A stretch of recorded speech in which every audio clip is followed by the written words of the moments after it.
Let's go visit Morgan at work, huh? She works at Aldi.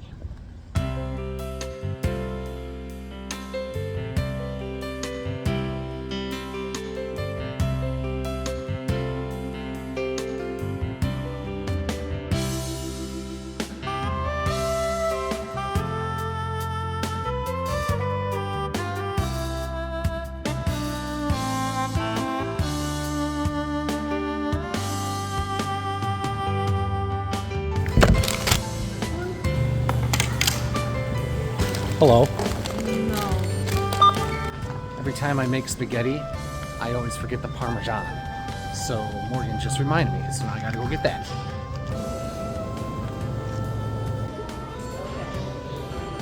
Alright, well, Morgan wanted spaghetti Tuesday night, so I stopped by where she works and I got supplies for spaghetti. So yeah. So that was Morgan. I will do an official introduction video with her in the near future. Anyways, today I'm just going to, I don't know, I gotta put some signs out, try to get some more welding jobs. It is, we are approaching October, so we've got October, November, and then December. So literally in 3 months, I'll be heading back to Florida and potentially doing a trip around the country. So right now I am just on save, work, and save mode in order to make these things happen. So anyways, well, yeah, let's go put out some signs.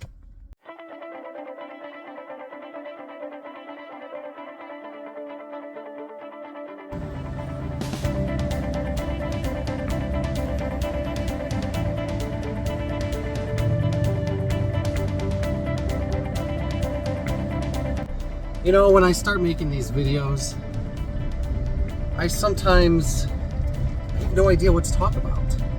I kind of just get like, what am I going to talk about? You can only make so much. You can only shoot so much of just like me doing random stuff. I feel like it gets boring. But I'll tell you what, let's do this. Where to park? Where do you park your van overnight? Whether you're an RV, a van, it doesn't matter. Anything mobile. Where, that's a big question I get all the time. And, the answer is really anywhere.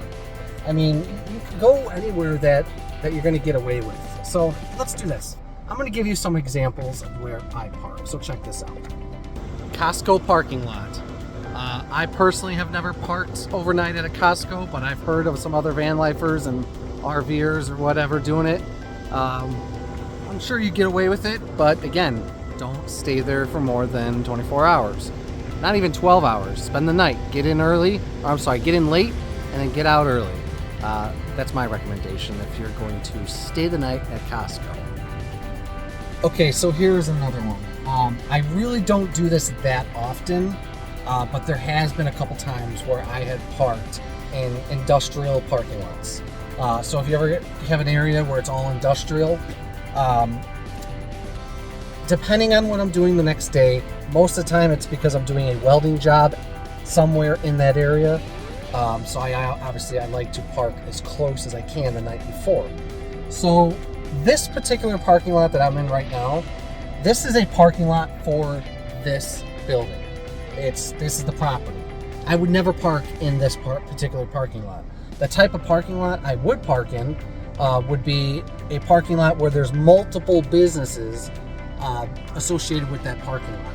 And a lot of times you see trucks and trailers parked there overnight, and you will get away just for the night of just slipping in there and spending the night and getting out early. Again, I don't do it that often, but I have a couple times. So yeah, there's another one for you. Big ass parking lots. Parking lots that have 1, 2, 3, 4, 5, 6, that have a ton of businesses. You could park just about anywhere here and you will, 9 times out of 10, you will not get the knock. Again, get in late, get out early. Also, a lot of times you'll see box trucks just like that one. And these box trucks are associated with one of these businesses that are just parked there. A lot of times you see like a rent-a-center in a smaller commercial lot. You'll see box trucks there. Park right next to those box trucks and you will blend in. All right, so here's another really good one. Planet Fitness. I have a Planet Fitness membership and that's where I shower. So most Planet Fitness are open 24 hours. So you'll get away with parking there overnight. And why not grab a shower? Get a workout. They have awesome massage chairs. Yeah, another really good place to park overnight.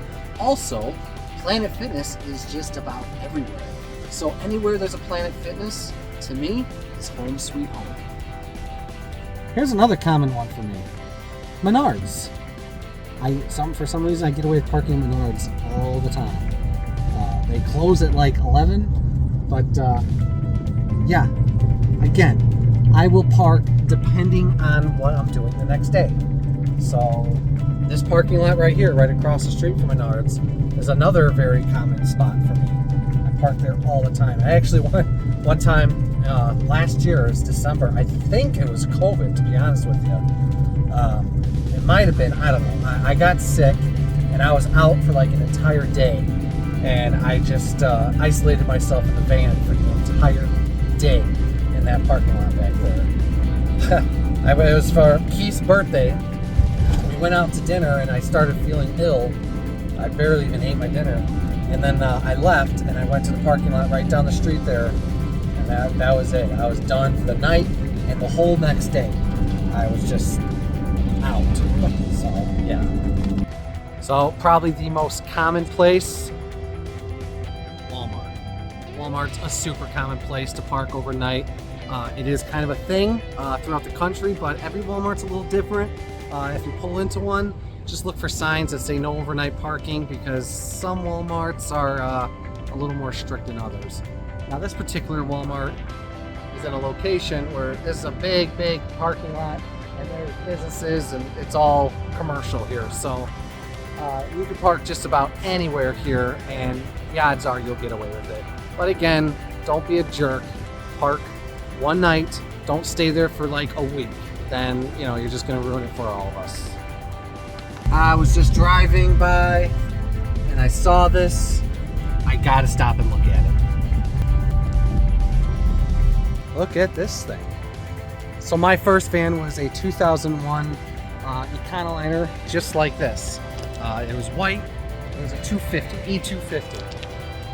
Every time I see a van for sale, I always I gotta look at it, you know. This makes an excellent platform for a beginner van lifer. That's how I started, and that's how a lot of people started, with just a simple low top van. Now this one looks a little beat up, and most of them are. But, you know, if you take care of these things, they could last forever. Look at the rust. Some, you know, stuff like that you gotta watch. That doesn't look too good either. Wow. Reminds me of my first van. Wow, this one's a door. It's a sliding door. Mine was the barn doors. I personally like the barn doors better. I think the barn doors are awesome. This guy is asking $1,600. Think about that. $1,600. Put in, let's just say another $1,000 and just repairs and maintenance and all that. Maybe not even $1,000. Just your basic maintenance. 16 plus the cost of the title transfer. You know, call it like $2,400 bucks. You have a platform for a home. You know, and if I had to, something terrible, catastrophic happened to that van, you'd probably find me in one of these. I've actually contemplated buying another van as backup, or maybe the box truck. Looking at a box truck. I've been looking at box trucks and a small box truck, but it has to have a side door. And I don't know, maybe I get one and slowly build it out, and maybe plan on moving into it in the future. Maybe, I don't know. Right now, that van is my home. But yeah, that'd be kind of cool. Anyways, yeah, just had to check that out. That van probably has an enormous amount of miles on it. The mall. Yeah, you know what? They have, malls usually have security driving around, and they're not open 24 hours. So I would think at night, this parking lot would be pretty empty, and you would end up sticking out like a sore thumb. So, yeah, maybe we shouldn't park at the mall. And here is where I keep Jax's dog food. Keep it nice and simple. But I ran out of dog food, so I keep the bag, because I usually get like the 20 pound. I keep it in the garage, so I gotta refill it.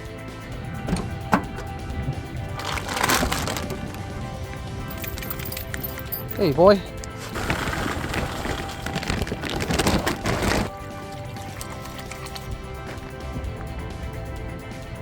Go ahead. Jax eats a good 2 to 3 times a day. So, yeah. You know, I gotta say, I had to replace the throttle body on my van not too long ago. And, you know, if I didn't do a lot of these things myself, I would be, by now, I'd be like thousands in repairs on this thing. At least 4,000 or 5,000 since I've got it. Because I've replaced the starter, alternator, thermostats, water pump, now the throttle body. What else? Oh yeah, the PCM had to be replaced. That I did have to take it in because I don't have the ability to program it. The exhaust gasket needed to be replaced. That I also had somebody do because that was a little bit beyond my ability.